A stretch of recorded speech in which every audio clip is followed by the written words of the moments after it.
Everybody at home, stick around. We'll be chatting with our celebrity historian after this short break. Today marks the 250th anniversary of the famous Battle of Bunker Hill of the American Revolution. One of the first of these Revolutionary War anniversaries happening for the next 8 years. Here to share more about the importance of today's anniversary to establishing American independence is celebrity historian Raffi Andonian. Good morning, Raffi. Morning, and I came in with my proper attire, of course, ready for the topic. Okay, now we're apparently officially does not ready. fit me perfectly well. Well, that's okay. We'll dive right into our topic here. So tell me why the Battle of Bunker Hill is so significant to our independence today. Well, let's put it in context, right? The opening shots of the American Revolution are at Lexington and Concord just a couple of months prior to the Battle of Bunker Hill. And so with the build up to Bunker Hill, what's happening is that there is an effort by the Americans to try to contain the British inside of Boston. And they're trying to build a siege. 20,000 soldiers from New England, from the surrounding states, outside, surrounding Boston, surrounding Massachusetts, come together to try to achieve this. And this is what leads to the battle as the British try to break through that siege. There's 5,000 soldiers that fight in it over the course of 2 hours.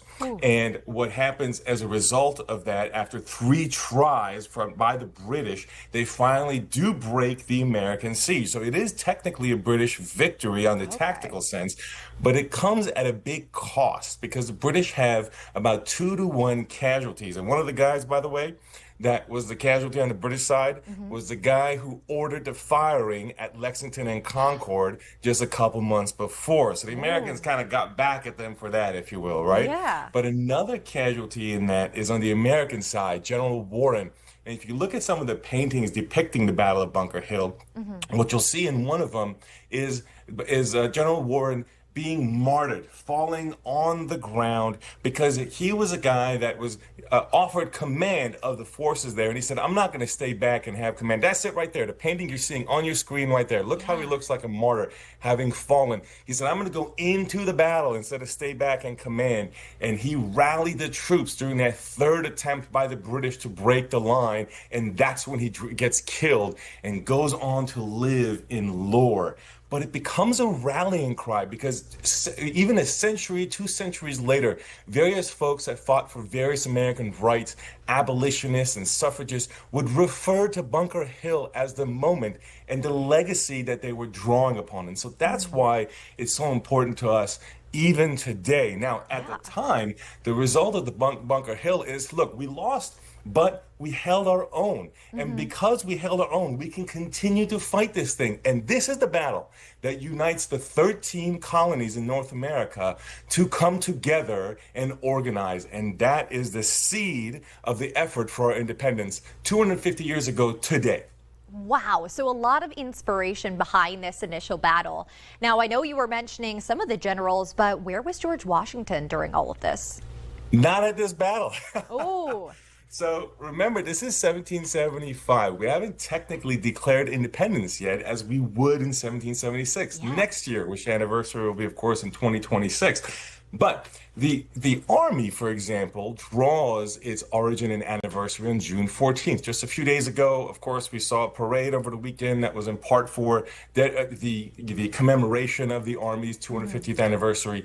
George Washington himself gets appointed commander-in-chief by Congress the next day on June 15th. So this is just 2 days later, right? This battle is just June 17th. So he's not there yet. George Washington would not technically be able to take command in terms of actually, getting there and implementing and bringing these soldiers together until July 3rd. So we have another couple of weeks until he does that. Now, what's important, though, is once Washington takes over, it's a dramatic effect in this journey that we were just talking about. He was experienced in the 7 Years' War, as it's known, which was a previous generation war that he was a part of as a young soldier, and his experience was very important here. So why Washington? Because of that experience. Now, what you're seeing there on screen is actually Congress giving him command as commander-in-chief. Look at a John Hancock signature on there. I'm sure you know it from the Declaration of Independence later, the big signature. There it is, making him commander-in-chief. So this is the stuff that actually made this stuff happen. But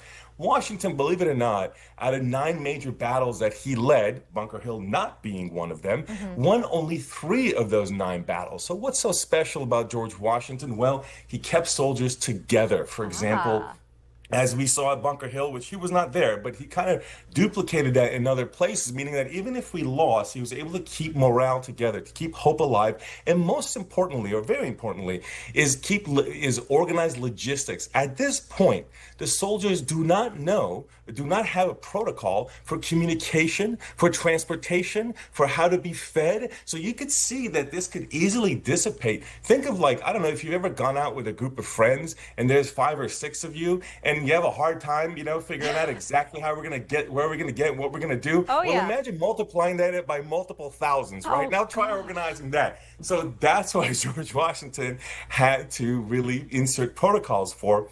And to fast forward to the end of the Revolution, the reason this is important also is not just his leadership during the battles and during the war, but afterwards there's something called the Newburgh Conspiracy in 1783. You could look it up. And Newburgh Conspiracy was as a result of Congress having trouble paying soldiers and veterans. Believe it or not, we had a hard time doing that. And so there were military officers that are getting ready to do a mutiny and a coup so they can get paid. And it was George Washington who kind of talked them off that ledge and said, we can't do that and hurt the Republic.